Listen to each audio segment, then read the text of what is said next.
For today's set of lectures, we're going to start where we left off from our last set of lectures, thinking about projectile motion here.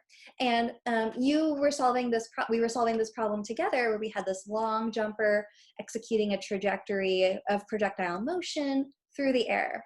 And you ended with how far did she jump from her initial starting point in the horizontal direction. We call this distance sometimes the range. The range is the distance between where you started and where you ended in projectile motion.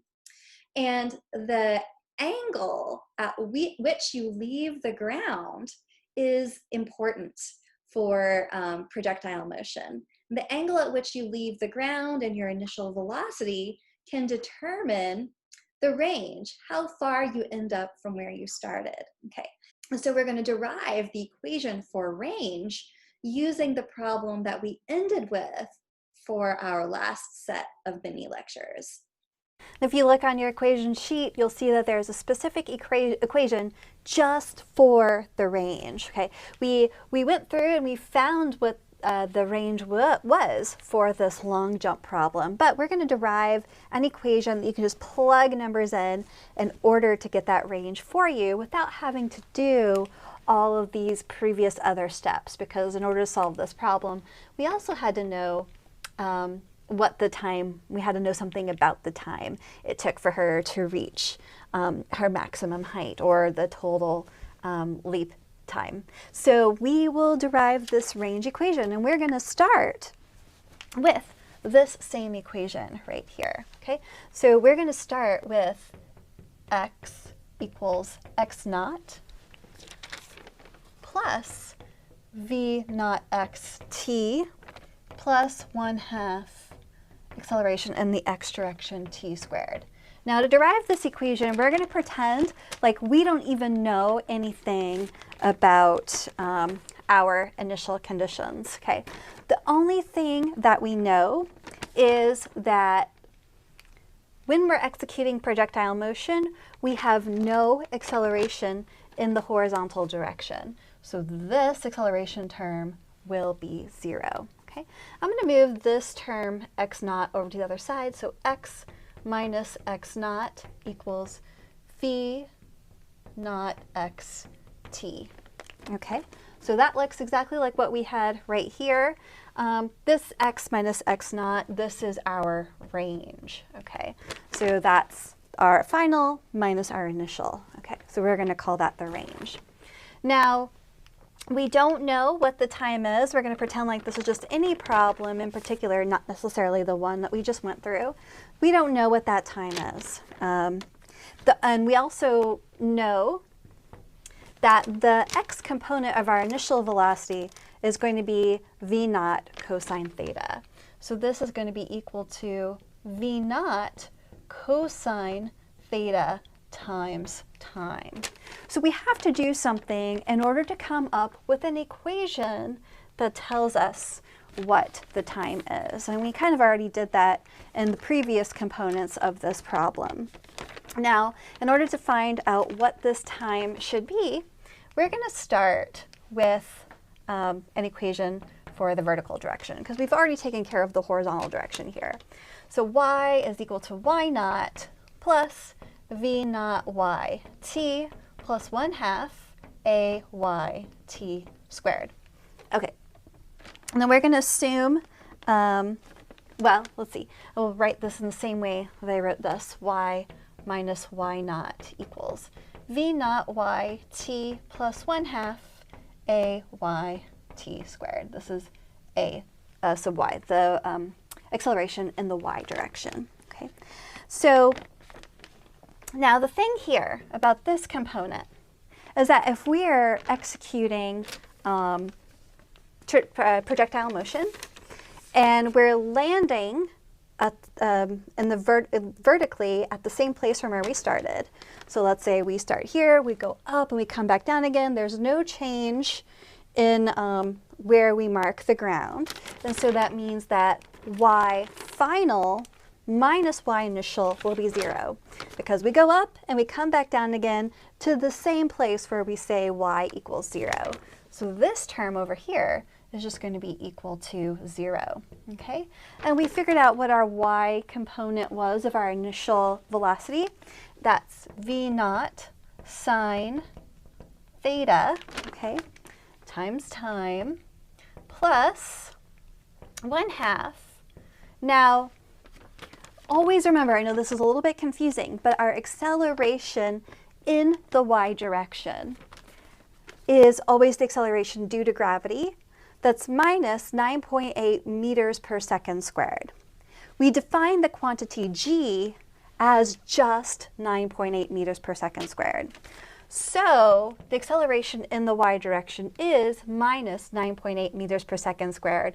It's also equal to minus g. Okay, so g on its own is just the quantity 9.8. Okay, so this is going to be plus 1/2 our acceleration in the y direction. I'm going to say that that's negative g times t squared.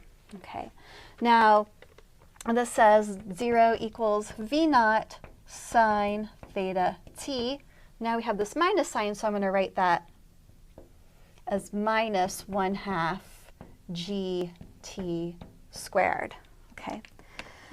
So I'm going to move this negative term over to the other side of my equal sign. So this is 1/2 gt squared equals v naught sine theta t. Okay. We've got a t squared here and a t here. We divide both sides by t. We cancel out the t on this side. And then we have running out of room here.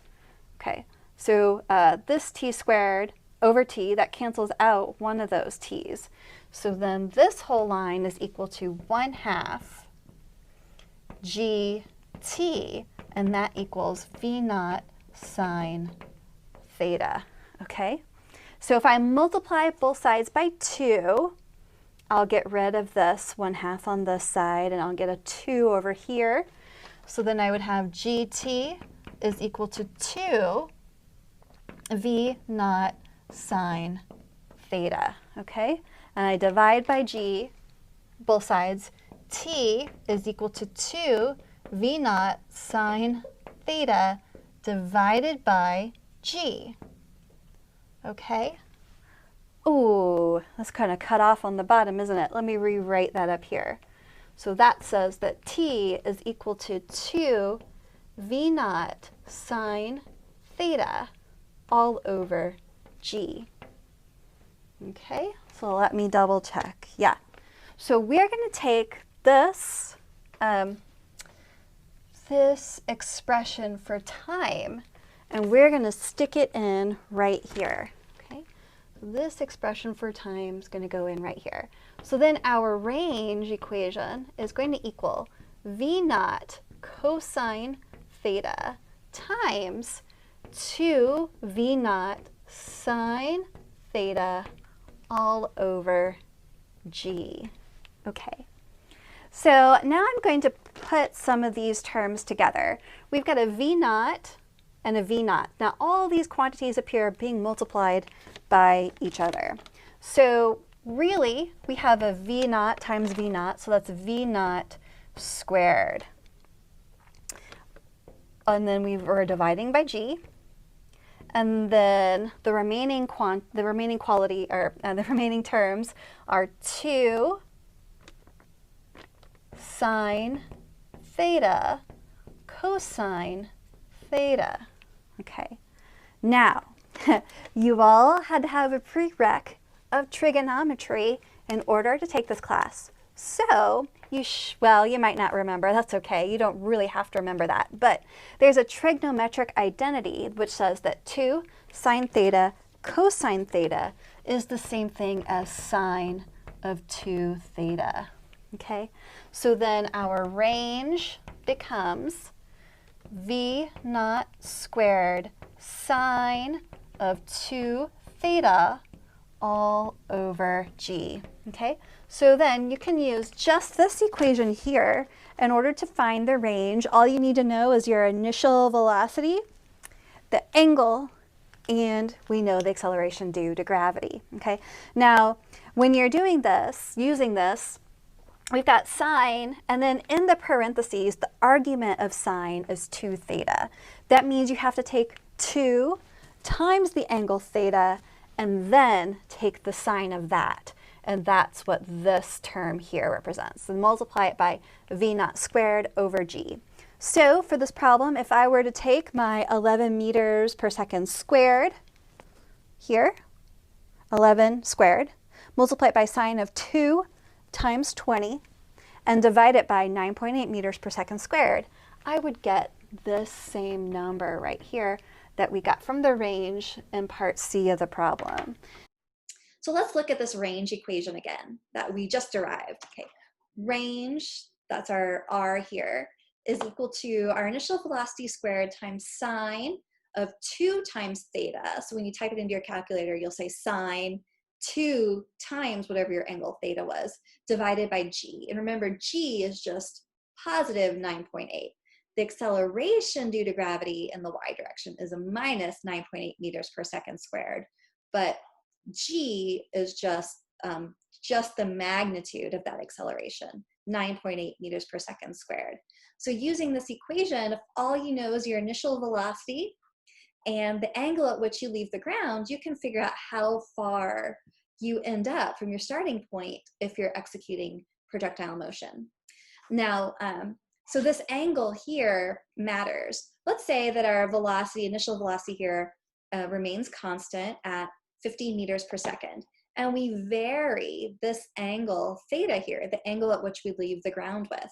And if we do that and calculate this equation using our initial velocities 50 meters per second and change the angle, we solve this equation, we see that the range increases as we go from 15 to 30 degrees, increases as we go from 30 to 45 degrees, and then as we go from 45 to 60, 60 to 75, that range decreases again. And we see that we get the maximum range when our initial velocity is at an angle of 45 degrees with respect to the horizontal. So this angle is like the sweet spot if you want to get the longest jump, okay, the longest distance away from where you started.